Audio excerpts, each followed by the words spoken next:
이 시간 잠시 기도하신 후에 우리 주일 예배로 하나님 앞에 영광 돌리시겠습니다. 하나님 아버지 감사합니다. 우리를 거룩한 백성으로 부르신 그 놀라우신 하나님을 주님 찬양드립니다. 주님으로 만족하면서 예배를 통해 기뻐하시는 주님에게 모든 영광 돌리며 우리 예수님의 이름으로 기도드렸사옵나이다. 아멘.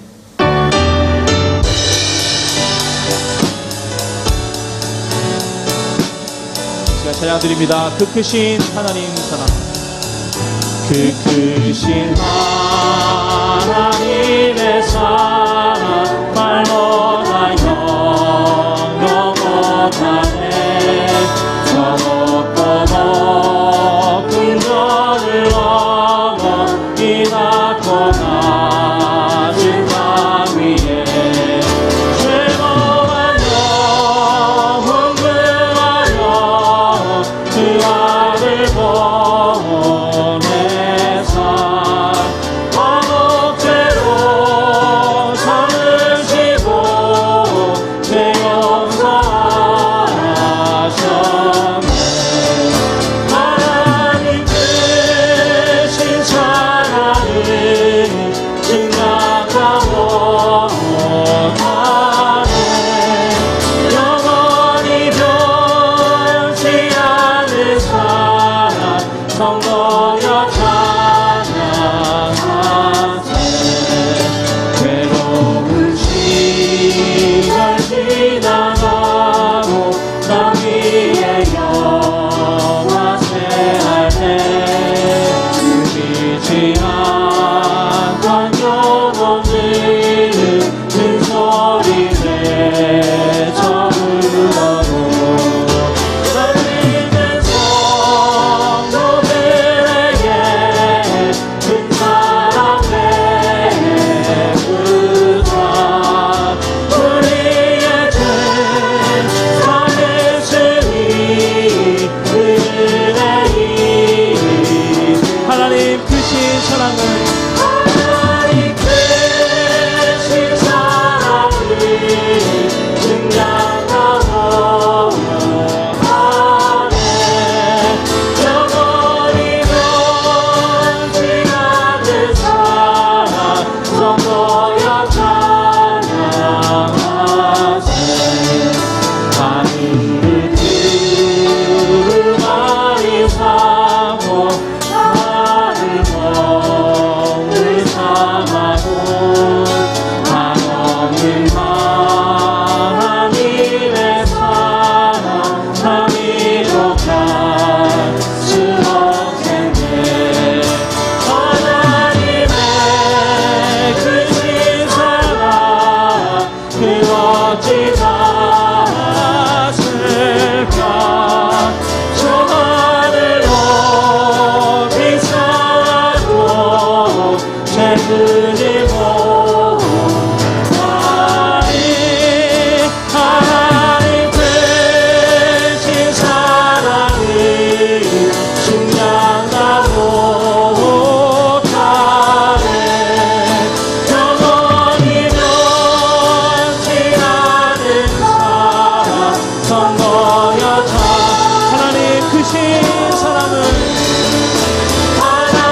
이곳에 서 있습니다.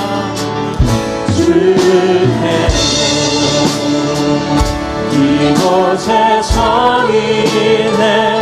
주님께에 엎드려 절하네. 그 마음을 얻고 나 필요해. 주님만 경배해.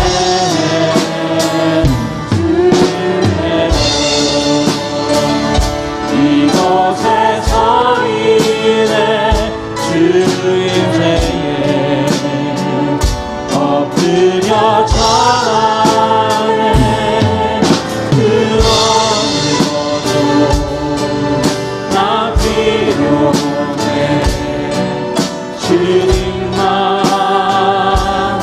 경배해. 주를 위한 이곳에, 주를 위한 이곳에 예배하는 자들 중에 그가 잠을 이어서 주님께서 슬퍼하시네.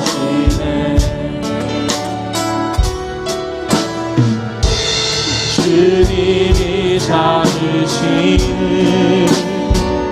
그만 사랑 그 예배가 내가 그 사람 되길, 내가 그 사람 되길 간절히 주께 예배하네. 주 은혜로 이곳에 서 있네. 주님께 엎드려 절하네. 그 마음을 얻고 나 필요해. 주님만 경배해. 주를 대고 이곳에 서 있네. 주님께 엎드려 절하네. 그 마음을 얻고 나 필요해. 주님만. 다시 한번 주님으로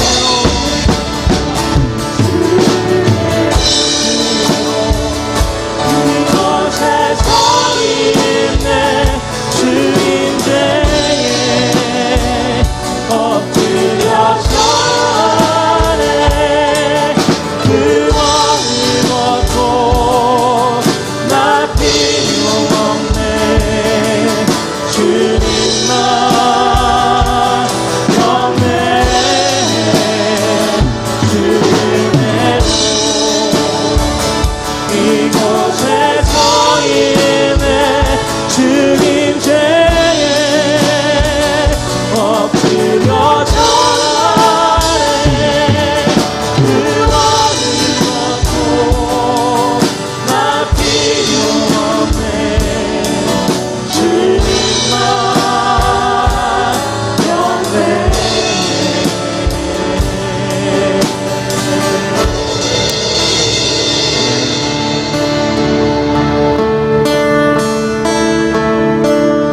무엇과도 주님을 바꾸지 않으니 다른 어떤 은혜 구하지 않으리. 오직 주님만이 내 삶의 도움이시니 주의 얼굴 보기 원한 나 무엇과도 주님을 무엇과도 주님을 바꾸지 않으니 다른 어떤 은혜 구하지 않으리. 주님만이 내 삶의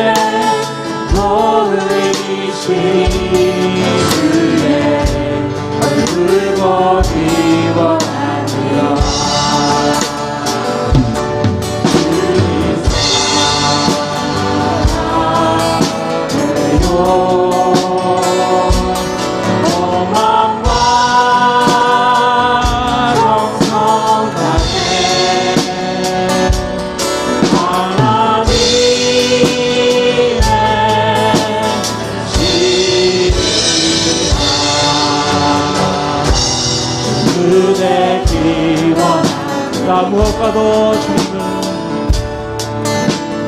무엇과도 주님을 바꾸지 않으리. 다른 어떤 은혜 구하지 않으리. 주님만이 내생 모으리신 은혜 얼굴 빈곤한 주님 사랑해요. 주님 사랑해요.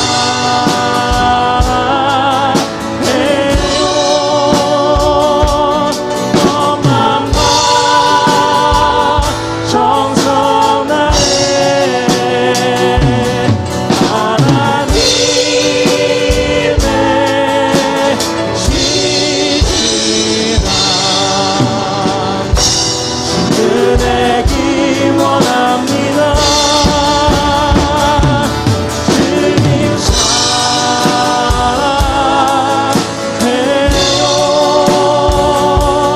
영광과 정성 다해 하나님의 시지만 그대니 이 시간 다시 한번 청구합니다. 주님 사랑해요.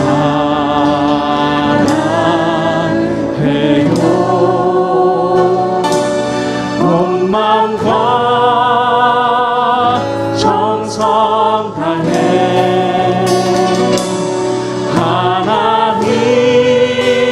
하나님의 지시라.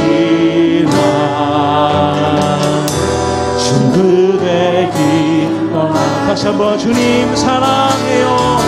이 시간 선포합니다.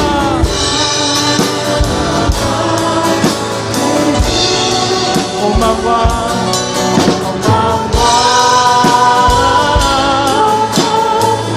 정성 다해 하나님의 지시라.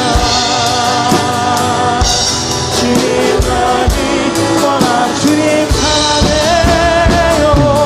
주님 사랑해요.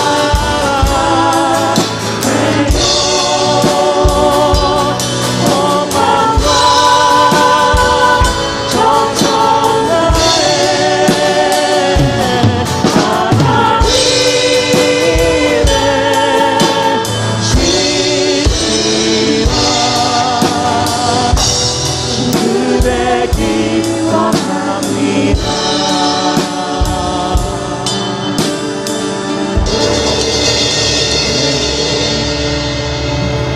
이 시간 영광 찬양 우리 여호와의 유월절 우리 주 앞에 찬양 드리시겠습니다.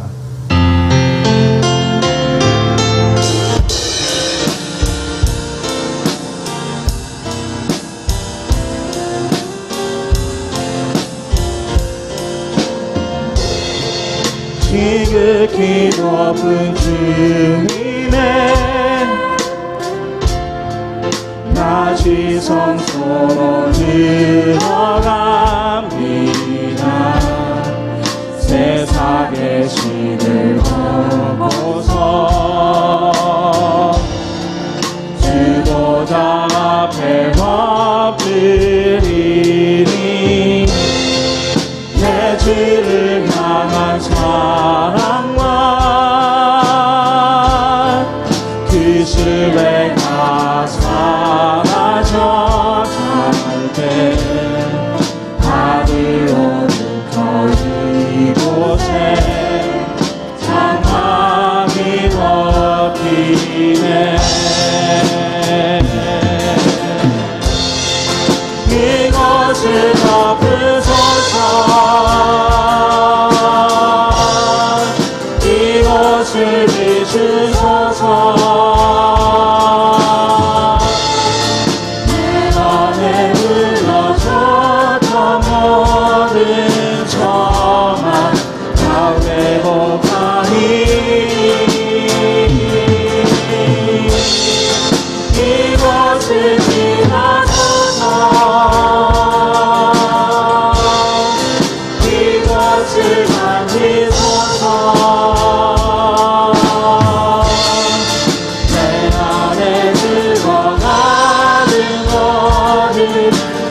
사랑하니 이것을 덮으소서 이것을 덮으소서 이것을 덮으소서 이것을 비추소서 이것을 비추소서 내 안에 무너졌던 모든 소망 다 회복하니 이것을 지나소서 이것을 지나소서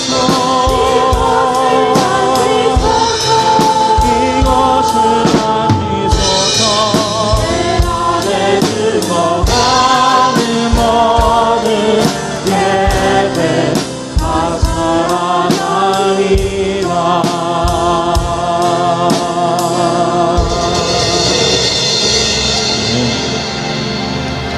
거룩하신 하나님, 우리가 살아 숨쉬는 동안 구원의 능력이신 주님을 알게 하심을 너무나도 감사를 드립니다. 모든 죄를 사하시고 이 땅에 귀하고 기쁜 소식을 알리시기 위하여 오신 그 목적을 저희에게 주셨고 깨닫게 하심으로 하늘의 놀라운 지혜를 열어주셨사오니 그것은 영생이요 구원이신 것을 저희들이 믿습니다. 말씀이 이 땅에 오셨으니 저희가 그것을 믿음으로 주님 오실 그 날까지 지켜나갈 수 있도록 주님 온전히 붙잡아 주시옵소서. 선과 악의 싸움이 있는 이 세상, 어둠이 빛과 혼합되지 못하듯이 이 질병과 이 사회의 악이 하루속히 바람에 밀려나가듯 사라지도록 주님 도와주시옵소서. 오늘도 주님께서 주시는 생명샘이 넘치어나는 말씀이 목마른 주린 영혼에 만족하는 큰 위로와 안식 되게 하여 주시기를 원하옵고 바라오며 이 모든 말씀 예수님의 이름으로 기도드렸사옵나이다. 아멘.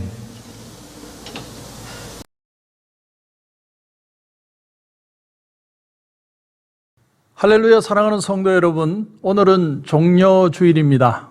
종려나무 가지를 흔들며 이스라엘 백성들이 주님을 환영하던 나귀 새끼를 타고 들어오는 예수님을 환영하는 그런 종려주일입니다. 그리고 이제 내일부터는 고난주간이 한 주간 시작이 되고, 그리고 이제 부활주일이 옵니다. 오늘부터 이제 부활주일까지는 특별히 우리가 그 하나님의 주님의 은혜를 기억하며 묵상하며 보내는 한 주간이 되었으면 감사하겠습니다. 특별히 고난주간에는 특별 새벽 예배를 드립니다. 줌으로 드리게 되는데, 줌이 아니라 온라인으로 드리게 되는데, 월요일 새벽부터 토요일까지, 주제는 사랑은 드라마틱하지 않습니다. 그런 주제를 가지고 월요일부터 토요일까지 고난주간 특별 새벽 기도회가 있겠습니다. 여러분 특별히 기억하시고 또 같이 한마음으로 기도하며 묵상하는 한 주가 되었으면 좋겠습니다. 오늘은 목회협력회가 11시 반에 줌으로 모이게 됩니다. 우리 목회협력회원들은 기억하시고 11시 반에 뵙도록 하겠습니다. 다음 주일은 부활주일로 드려집니다. 특별히 부활주일은 대면 예배로 드려집니다. 아침 1부는 8시, 2부는 10시 반 이렇게 두 번 대면 예배를 드리고 또 철저하게 우리가 앞에서 우리가 규칙을 지키고 또 거리도 두고 예배를 드리게 되겠습니다. 그리고 온라인 예배는 다음 주부터는 10시 반에, 오전 10시 반에 드려지겠습니다. 부활절 중고등부 연합 예배가 오전 10시 반에 다음 주일에 연합으로 줌으로 드려진다고 합니다. 여러분 기억하시고 또 아이들 많이 참여해 주시기를 부탁을 드리겠습니다. 유초동부는 부활절 야외 대면 예배로 드립니다. 오후 2시에 교회 농구장에서 예배를 드립니다. 우리 부모님들 많이 아이들 또 참여할 수 있는 기회가 될 수 있도록 그렇게 협조를 부탁을 드리겠습니다. 지난주에는 우리 사랑하는 안명호 권사님 소천하셨습니다. 하나님의 부름을 받으셨는데 이제 이번 수요일 3월 31일이 되겠습니다. 오후 6시 힐젠펠드 머추어리 장의사에서 우리가 예배가 있습니다. 한 번 예배가 있는데 3월 31일 오후 6시가 되겠습니다. 애나임이고 우리 성도님들 많이 참여해 주셔서 또 위로해 주시면 큰 힘이 될 줄 압니다. 여러분 같이 기도해 주시면 감사하겠습니다. 네, 광고는 이상입니다.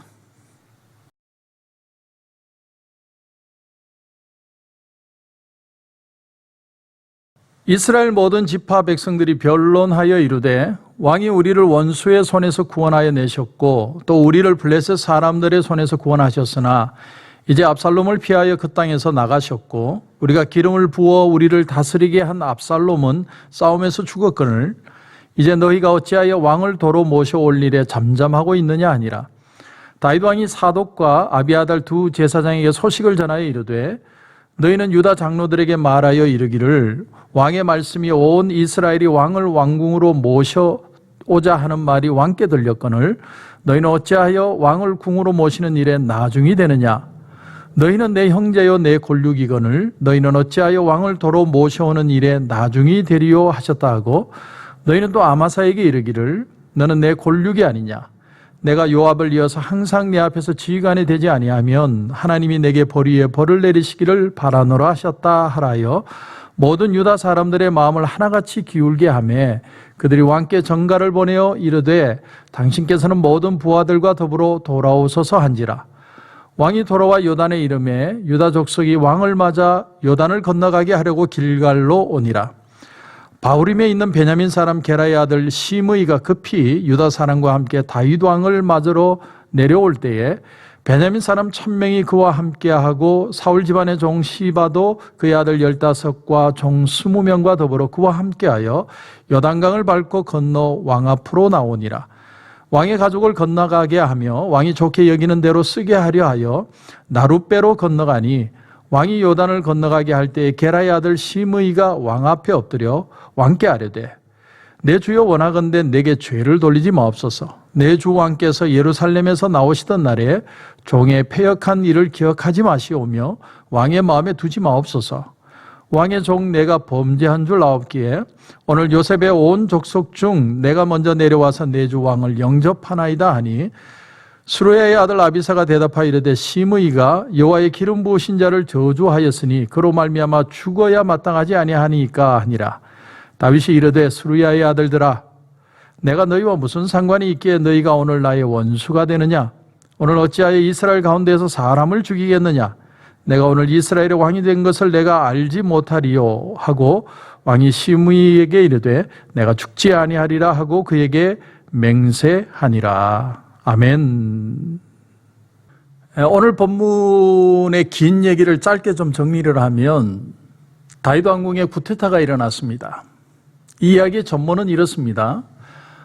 다윗의 큰아들인 암논이라는 아들이 이복누이인 다말을 흠모합니다.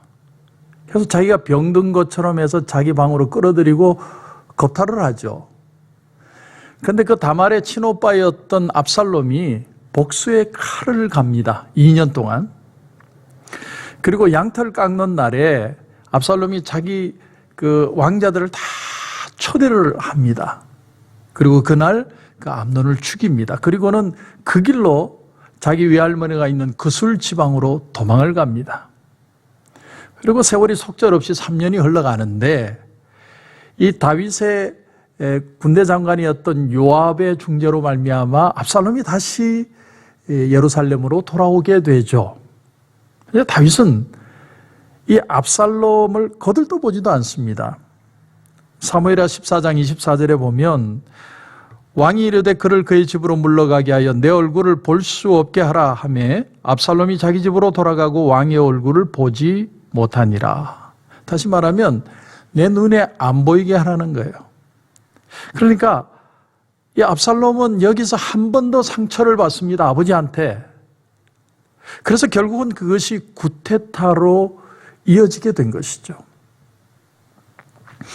우리가 인간관계든 전쟁사든 그 일을 진행하는 것을 어떻게 하느냐도 중요하지만 그 일이 일어난 후에 그 사후 처리를 어떻게 하느냐는 사실은 더 중요합니다.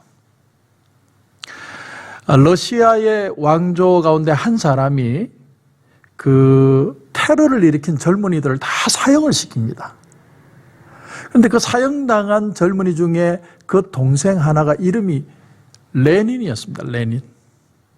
그래서 그 왕의 아들이 이제 왕이 되는 날 그 러시아 왕조를 혁명을 일으켜서 무너뜨려 버립니다. 레닌이라는 사람이.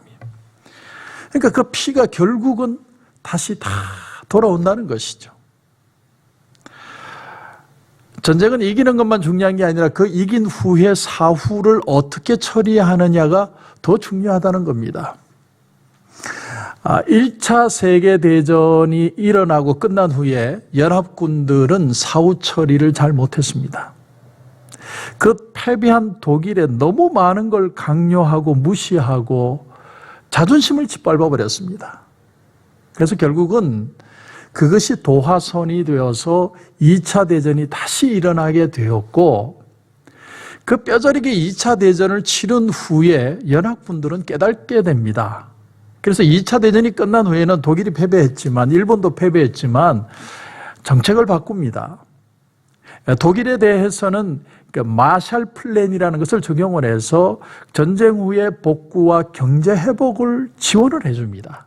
그런가 하면 일본에 대해서는 그들의 어떤 그 천황제도라는 시스템을 그대로 인정하면서도 경제적으로 그들이 회복할 수 있도록 도와주죠. 그래서 어떤 일이 일어나느냐면 독일과 일본이 경제 대국이 돼요. 그리고 나중에는 미국 편에 서게 되지 않습니까? 그러니까 이를 어떻게 벌여가느냐도 중요하지만 실제로 더 중요한 일은 그 일 후에 어떻게 사후 처리를 하느냐가 더 중요하다는 걸 우리에게 보여주고 있습니다. 그런데 오늘 본문을 보면서 오늘 본문에 이제 우리가 한 가지 간과하지 말아야 할 사실이 뭐냐면 이 일의 근본적인 이유가 바로 다윗과 밧세바의 동침 사건의 결과로 일어난 사건이라는 겁니다. 왜 그런 말을 하냐면 사무엘하 12장 10절 이하에 보면 나단 선지자가 와서 밧세바와의 일을 다윗에게 책망을 하는데 이런 말을 합니다. 이제 네가 나를 업신여기고 햇사람 우리아의 아내를 빼앗아 너의 아내로 삼았은즉 칼이 너희 집에서 영원토록 떠나지 아니하리라. 칼이 떠나지 않을 것이다. 그리고 하는 말이 뭐냐면 백주대낮에 네 아내들을 빼앗아 동침할 것이다. 그 다음 절에 그 말씀이 나옵니다. 무서운 말씀이죠. 그래서 압살롬은 쿠데타를 일으키게 됩니다. 압살롬은 아주 치밀한 사람이었던 것 같습니다. 그래서 성전 문 앞에 앉아서 이러저러한 여러 가지 사정으로 원통함을 가지고 백성들이 재판을 받으러 찾아오는 사람들마다 그들의 얘기를 들어주고 그들의 마음을 어루만져주고 다윗을 향했던 마음을 다 훔치죠.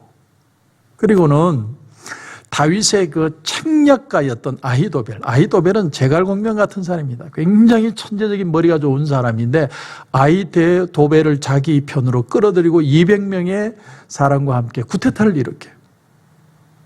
그때 다윗은 자기 왕궁에 후궁 10명만 남겨두고는 너무 급한 나머지 벗은발로 도망을 갑니다. 그리고 예루살렘 성을 압살롬이 이제 강탈을 했는데 정말로 백주대낮에 다윗의 후궁들을 겁탈을 하죠. 여러분, 하나님은요, 우리가 죄를 지었을 때 반드시 그 죄의 대가를 치르게 하십니다.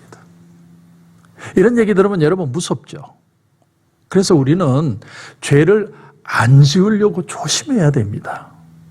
그런데 하나님이 우리가 죄의 대가를 치르게 하실 때 그것을 확 줄여서 감당할 수 있도록 하나님은 치르게 하신다는 겁니다. 그것을 가리켜서 우리는 은혜라고 표현하는 겁니다. 정말 하나님의 은혜죠. 안 갚는 게 아니라 감당할 수 있도록 해주신다는 겁니다. 그래서 보네포는 이런 말을 했습니다. 신학자 보네포는 말하기를 우린 소위 cheap grace, 값싼 은혜에 익숙해지면 안 된다. 값으로 형량할 수 없는 그 십자가의 보혈의 죽음으로 우리에게 주신 이 놀라운 값비싼 은혜를 시장통에 물건을 파는 식의 값싼 은혜로 치부하지 말자. 보네포는 그렇게 설교를 했습니다. 그래서 압살롬의 쿠데타의 그 책략가였던 아히도벨이 책략을 해서 이제는 다윗을 죽일 수 있는 절호의 찬스가 왔는데 하나님이 그 사건에 개입을 하시죠. 그래서 후세라는 사람의 말을 듣게 되고 결국은 아히도벨은 자기 책략이 실패함으로 자기 고향에 돌아가 자살을 해버립니다. 그런가 하면 압살롬은 이 다윗의 용장들에 의해서 쫓겨서 도망을 가다가 상수리 나무에 머리가 걸려서 결국은 요압의 칼에 죽임을 당하게 되죠. 자, 그리고 이제 오늘 본문이 이제 나옵니다. 여러분 9절부터 한번 보십시오. 이스라엘 모든 지파 백성들이 변론하여 이르되 왕이 우리를 원수의 손에서 구원하여 내셨고 또 우리를 블레셋 사람들의 손에서 구원하셨으나 이제 압살롬을 피하여 그 땅에서 나가셨고 우리가 기름을 부어 우리를 다스리게 한 압살롬은 싸움에서 죽었거늘 이제 너희가 어찌하여 왕을 도로 모셔올 일에 잠잠하고 있느냐 하니라. 자, 쿠데타는 진멸이 됐는데 압살롬을 따랐던 이스라엘 백성들이 걱정이 많은 겁니다. 이제 압살롬은 죽었고 우리가 반역을 했지만 배신은 때렸지만 그래도 다윗을 우리의 왕으로 모셔야 되지 않겠느냐. 이렇게 지금 이스라엘 사람들이 회의를 하고 있는 중인 겁니다. 여러분, 지도자가 되려고 하는 사람은 백성들의 마음이 갈대와 같다는 사실을 알아야만 합니다. 원래 사람들의 마음이 그런 겁니다. 여러분, 모세가 홍해를 가르고 이스라엘 백성들을 애굽에서 구해냈을 때 얼마나 놀라운 일입니까? 그 바다 중간길을 마른 땅을 걸어갈 때 이스라엘 백성들은 아마 놀라고 충격받았을 겁니다. 전무후무한 일이 일어난 거죠. 엄청난 일을 경험합니다. 그런데 그 감격이 오래 가지 않습니다. 광야로 들어갔고 그들은 물이 떨어졌을 때 그들은 누구를 원망하느냐 하면 하나님을 원망하고 모세를 원망하기 시작합니다. 여러분, 이들이 기억력이 짧아서 그렇습니까? 그렇지 않습니다. 사람의 마음은 원래 갈대와 같다는 거예요. 항상 사람의 마음은 흔들리는 겁니다. 그러니까 모세가 일평생 여기에 가슴앓이를 하는 것이죠. 모세는 자기가 이스라엘 백성들에게 중요한 존재라는 걸 알았습니다. 그래서 하나님의 율법의 말씀을 가르치고 또 그 말씀을 따라 살 수 있도록 열심히 그들을 훈련을 합니다. 그들에게 은인과 같은 존재인데 그럼에도 불구하고 이스라엘 백성들은 일이 일어날 때마다 너무나 쉽게 모세를 떠나는 현상들이 일어났던 거죠. 그러니까 요즘 말로 하면 모세와 이스라엘의 관계는 노사관계와 비슷합니다. 노사관계. 자, 경영인이 직원을 자기 가족처럼 생각하고 아끼고 이뻐해주고 사랑해주고 최대한 배려를 하는데 어느 날 자기 직원이 머리에 띠를 두르고 갑자기 사장님 앞에 나타나서 물러가라! 물러가라! 악덕업주는 물러가라!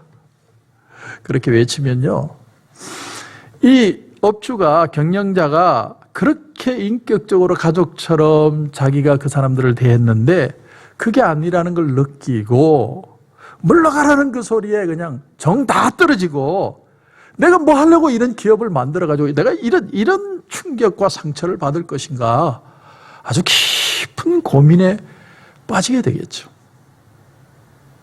그러나 여러분, 그런 일들은 일어날 수 있는 일이고 또한 그것을 넘어갈 수 있어야 리더가 될 수 있다는 거예요. 프랑스의 찰스 드골이라고 있죠. 찰스 드골. 찰스 드골이 이 프랑스의 영웅입니다. 프랑스가 독일에 패배했을 때 그 독일이 프랑스를 지배를 하고 그 주변의 나라는 또 나치 정권이 그 소수의 지역들을 지배하고 있을 때 드골은 영국으로 피해서 임시 정부를 만들고 프랑스를 지도합니다. 그러다가 이제 전쟁이 끝나고 해방이 되어서 드골이 돌아왔을 때 그는 이 프랑스의 일대 영웅이 됩니다. 영웅. 정말 영웅이었습니다. 그런데 전쟁이 끝난 다음에 이 프랑스의 경제적인 상황이 급속도로 나빠진 거예요. 그날 먹을 양식도 제대로 구할 수 없을 정도로 아주 심각한 상황이 벌어집니다. 그랬더니 민심이 드골을 떠나는데 뭐 영웅이라고 칭송을 할 때는 언제고 사람들이 드골을 욕하고 마음이 떠나더라는 거예요. 드골이 그때 너무 충격을 받은 거예요. 너무너무 충격을 받아서 드골이 뭐라고 그러냐면 내가 그러면 공직에서 물러나겠습니다. 그리고는 시골 마을로 돌아가 고향으로 돌아가 몇 년을 칩거 생활을 합니다. 은둔 생활을 하죠. 그러다가 몇 년 후에 다시 이 프랑스가 다급한 일이 생겼습니다. 위기 가운데 빠졌습니다. 그랬더니 국민들이 다시 드골에게 돌아와 달라. 다시 우리를 봐달라. 돌아와 달라. 그래서 찰스 드골이 다시 대통령이 되는 일이 일어나게 되었던 것이죠. 여러분, 사람들의 마음은 그런 거예요. 지도자가 되려는 사람은 그것이 어떤 일이든 간에 내가 백성들을 아끼고 사랑해주고 그들을 헌신해 주는 것이지, 내가 그 사람들한테 사랑받고 내가 그 사람들에게 인정을 받으려고 하면 어떤 일도 극복 못하는 겁니다.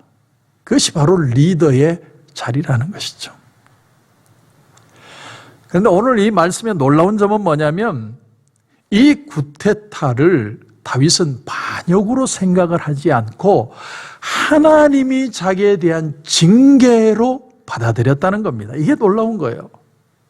문제를 다른 사람에게 찾는 게 아니라 자기에서 찾고 모든 사람들에게 그냥 편만한 하나님 정도로 느끼는 게 아니라 나의 하나님으로 하나님과 나와의 관계에서 이 문제를 풀고 있다는 거예요. 그러니까 압살롬이 구테타를 일으킨 걸 정치적인 문제로 보는 게 아니라 신앙적인 관점으로 접근하고 있기 때문에 어떤 사람이든 다윗은 용서할 수 있었다라는 사실입니다.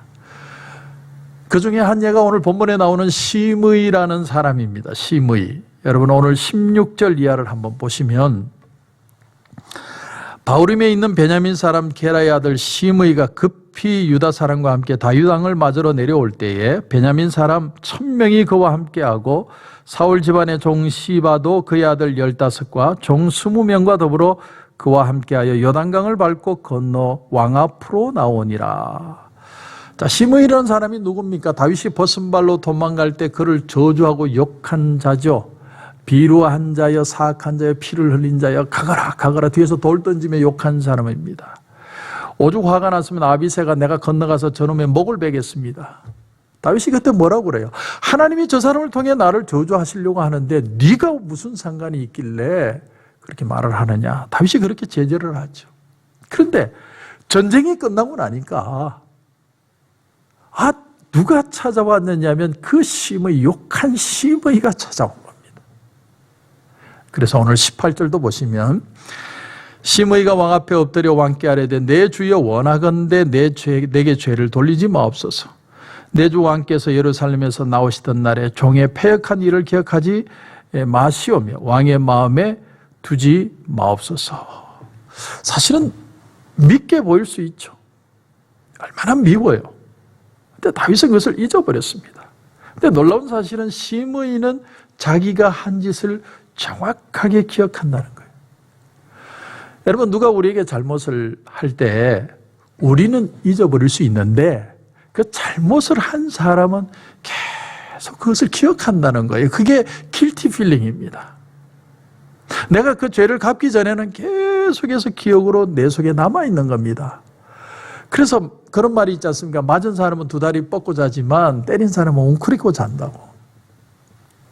그래서 20절에도 보면 왕의 종 내가 범죄한 줄 아옵기에 정확하게 안다는 거죠. 오늘 요셉의 온 족속 중 내가 먼저 내려와서 내 주 왕을 영접하나이다. 정확하게 기억하는 거예요. 그런데 어떻게 기억하느냐면 두려워하면서 기억하는 겁니다. 여러분 잘 들으십시오. 원수 갚는 일이 내게 있는 게 아니라 하나님께 있다고 했습니다. 하나님이 우리의 원수를 갚아주십니다. 그러므로 내가 섭섭한 일이 있고 어려운 일이 있어도 내가 안 갚음을 하고 내가 복수를 하는 게 아니라 하나님이 갚아주실 때까지 기다릴 수 있어야 합니다. 왜냐하면 하나님은 정말 갚아주시기 때문에요. 그리고 우리가 하나님 앞에 바로 행하기만 하면 하나님은 정말로 우리를 대신 갚아주시는 역사를 일으키신다는 거예요. 그러니까 중요한 건 내게 어떤 해프닝이 일어났을 때 내가 그걸 하나님 앞에 맡길 뿐만 아니라 나는 정도를 계속 걸어가야 한다는 것이죠. 근데 여러분 잘 보십시오. 오늘 시므이가 다윗을 찾아왔는데 어디 다리가 부러졌다거나 머리가 깨졌다거나 그렇게 온 게 아니고 평안한 가운데 다윗의 앞에 와서 내 죄를 기억하지 말아달라고 용서를 구합니다. 여러분 이게 원수 갚는 일이에요.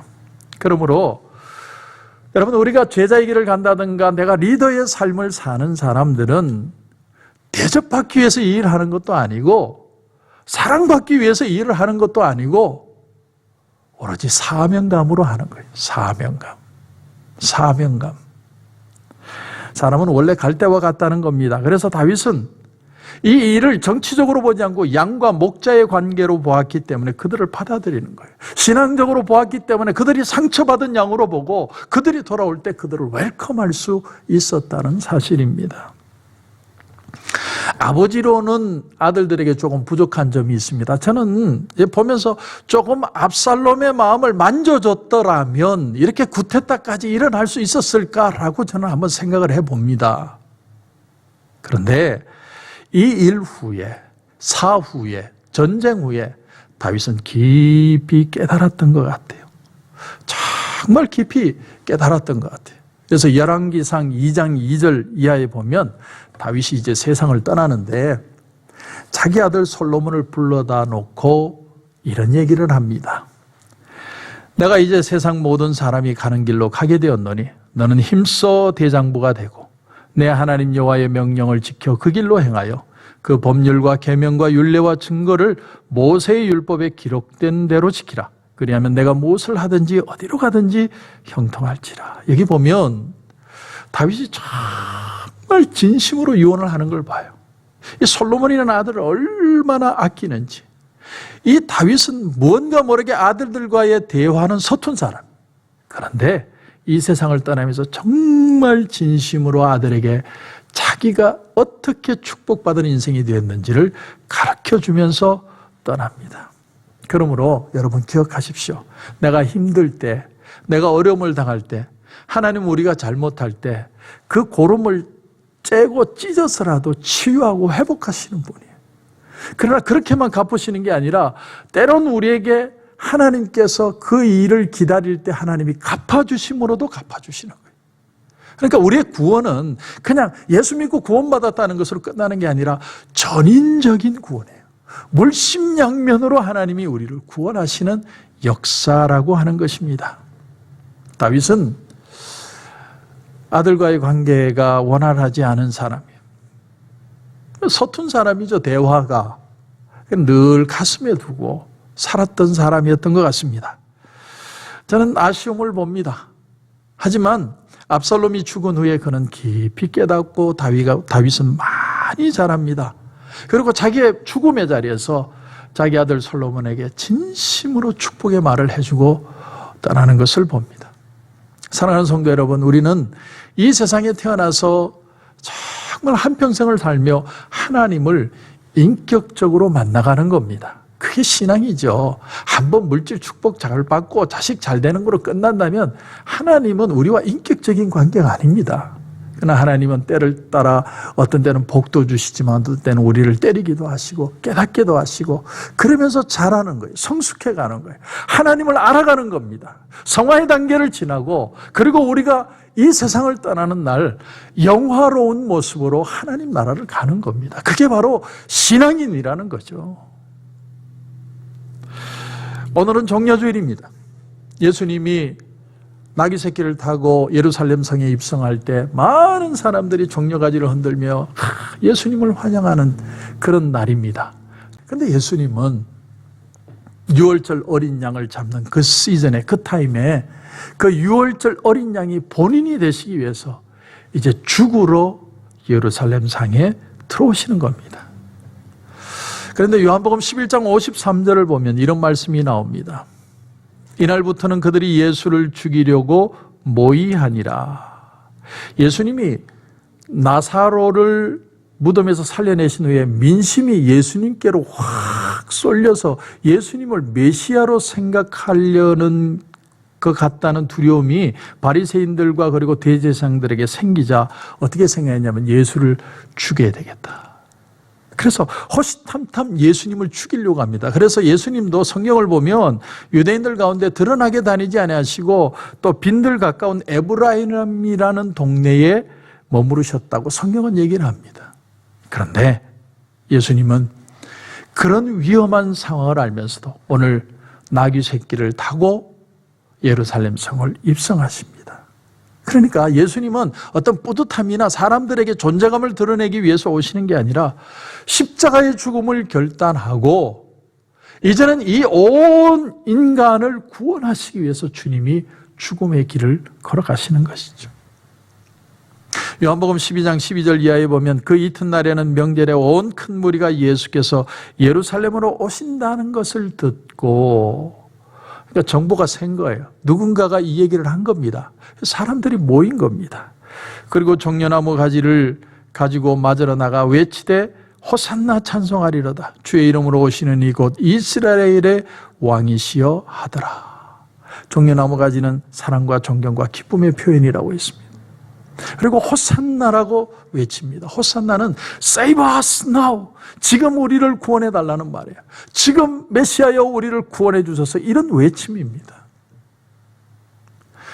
마가복음 10장에 보면 주님이 예루살렘으로 올라가시는 길에 32절 이하에 보니까 예루살렘으로 올라가는 길에 예수께서 그들 앞에 서서 가시는데 그들이 놀라고 따르는 자들은 두려워하더라. 이에 다시 12제자를 데리시고 자기가 당할 일을 말씀하여 이르시되 보라 우리가 예루살렘에 올라가노니 인자가 대제사장들과 서기관들에게 넘겨지매 그들이 죽이기로 결의하고 이방인들에게 넘겨주겠고 그들은 능욕하며 침뱉으며 채찍질하고 죽일 것이나 그는 3일 만에 살아나리라. 주님은 아시는 거예요.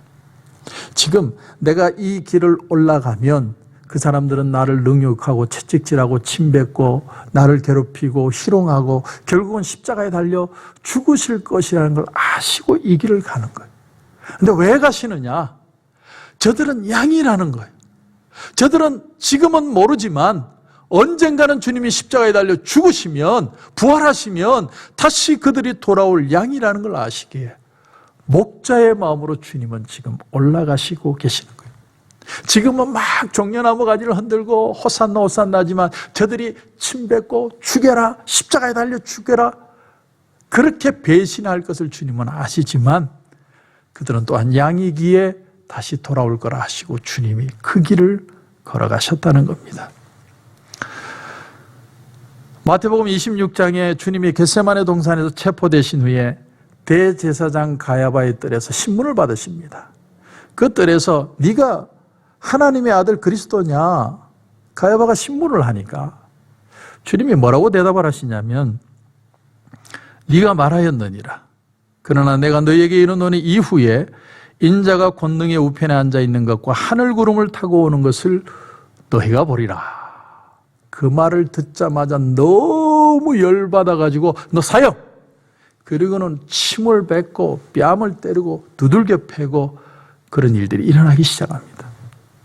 근데 바로 이때 그 대제사장 가야바의 뜰까지 들어갈 수 있는 예수님의 제자가 하나가 있었는데 한 사람만 유일히 있었는데 성경에 보면 이 제자는 대제사장과 아는 사람이었다라고 표현합니다. 그 사람이 누구냐면 바로 요한복음을 적은 요한이었죠. 사도 요한.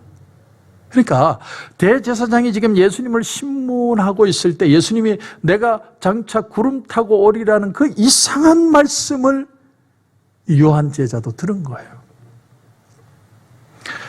그리고 이제 세월이 흘러갑니다. 예수님은 승천하시고 약 30년 전의 세월이 흘러갑니다.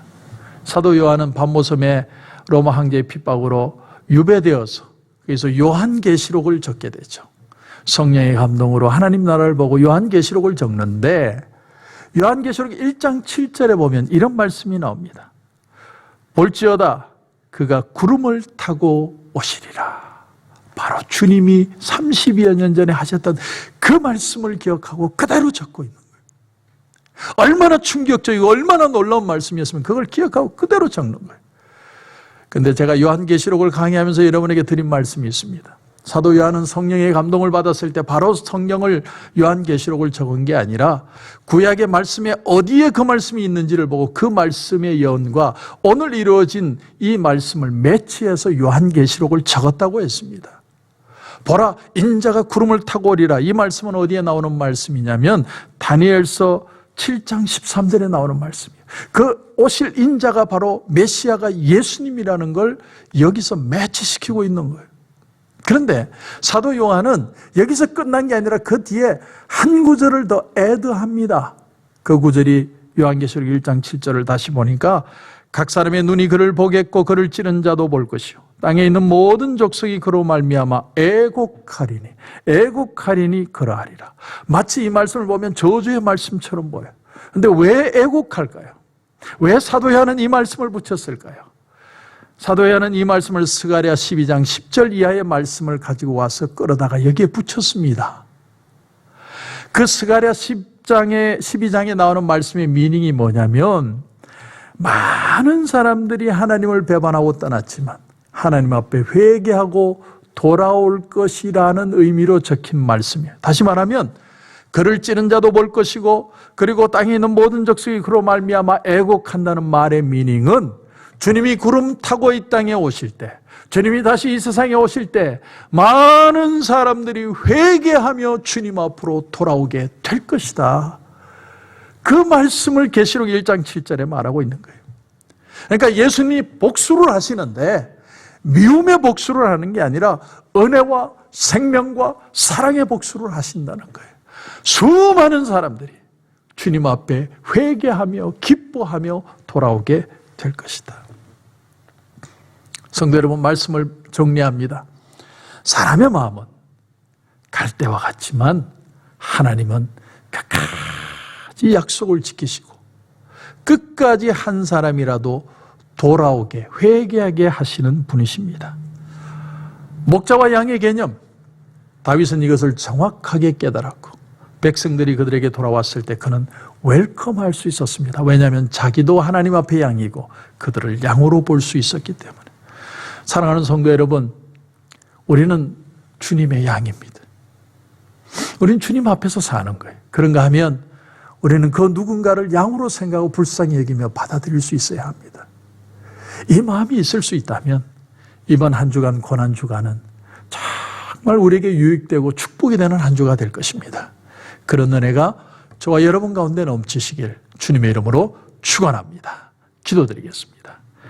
하나님의 은혜를 감사합니다. 다윗은 자기에게 돌아왔던 그 수많은 백성들을 받아주고 환영합니다.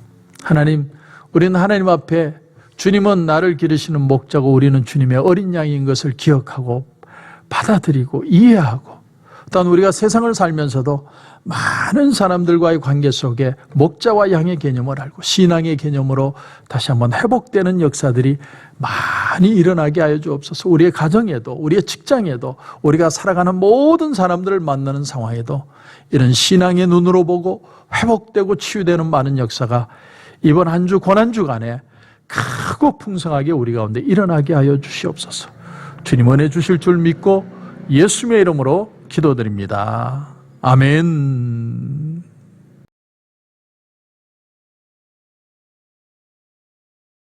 여러분, 아픈 부위에 손을 얹어주시기 바랍니다. 문제가 있는 분들은 가슴 위에 손을 얹어주시기 바랍니다. 기도드리겠습니다. 하나님 은혜를 감사합니다. 우리를 버리지 않으시고 그 억만 죄악 가운데 우리를 구원하시기 위해서 나귀 새끼를 타시고 사람들의 환호와 또 그 후에 배신과 고통과 아픔의 십자가를 지시고 우리를 구원해 주시고 용서해 주신 주님 은혜를 감사합니다. 이번 이렇게 한 주간 고난주간을 우리가 지내면서 주님의 사랑을 다시 한번 깊이 기억합니다. 그러면 내 아픈 부위에 상처에 손을 얹었습니다. 주님, 머리끝에서 발끝까지 어떤 부위든 주님 은혜로 다시 한번 회복되고 치유되는 역사들 일어나게 하여 주옵소서. 고통받고 어려워하고 힘들어하고 가슴 아리하는 모든 문제들이 하나님의 더 큰 은혜를 만나 회복되고 치유되고 기뻐하고 감격하고 놀라워하는 놀라운 역사들이 오늘 우리 가운데 일어나게 하여 주시옵소서. 나사렛 예수 그리스도 이름으로 명하노니 우리 성도들을 묶고 있는 아픔의 세력들은 묶음을 놓고 떠나갈지어다. 주님의 이름으로 선포합니다. 기뻐 뛰며 주님을 찬양하는 놀라운 역사들 우리 성도들 가운데 일어나게 하여 주시옵소서. 오늘도 하나님 우리에게 귀한 은혜 주심을 감사하며 예수님의 이름으로 기도드립니다. 아멘.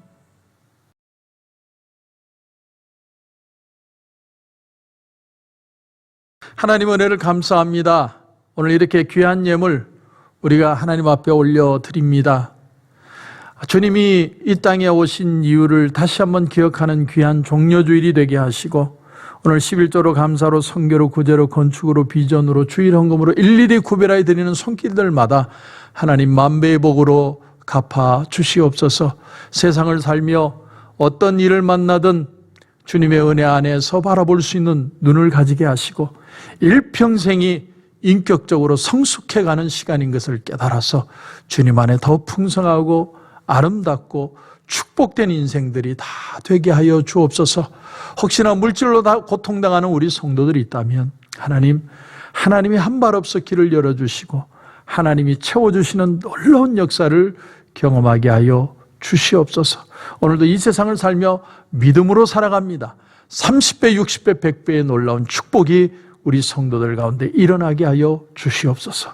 하나님 큰 은혜 주실 줄 믿고 예수님의 이름으로 기도드립니다. 아멘. 이제는 우리 주 예수 그리스도의 은혜와 우리 하나님 아버지의 무한하신 사랑과 성령님의 감화 감동 위로 충만 교통하시는 역사가 오늘 종려주일을 맞아 주님이 이 땅에 오신 이유를 다시 기억하며 믿음의 눈으로 바라보며 신앙의 시각으로 다시 바라보며 회복되고 치유되고 성숙되기를 소원하는 여기에 고개 숙인 우리 성도들과 가정과 직장과 사업터 위에 이제로부터 영원토록 함께 없시기를 간절히 축원하옵나이다. 아멘. 당신을 기뻐하는 하나님, 당신을 축복하는 하나님, 당신의 웃는 얼굴 속에서 하나님의 웃음 보이네. 당신의 길을 아는 하나님, 당신의 마음을 아는 하나님, 당신이 행복할 수 있도록 하나님 돌보시네. 그 하나님 신실하시고 그 많은 사랑 당신에게 주길 원하네. 그 하나님 하늘에 쌓은 새로운 소망을 당신에게 준다네.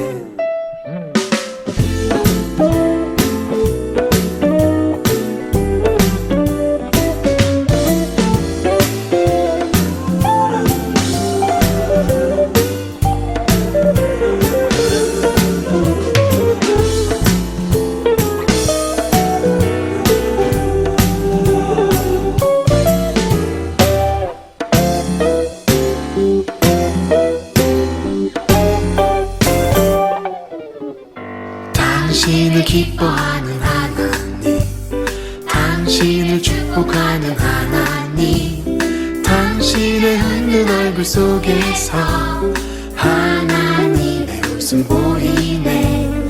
당신의 길을 아는 하나님, 당신의 마음을 아는 하나님, 당신이 행복할 수 있도록 하나님 돌보시네.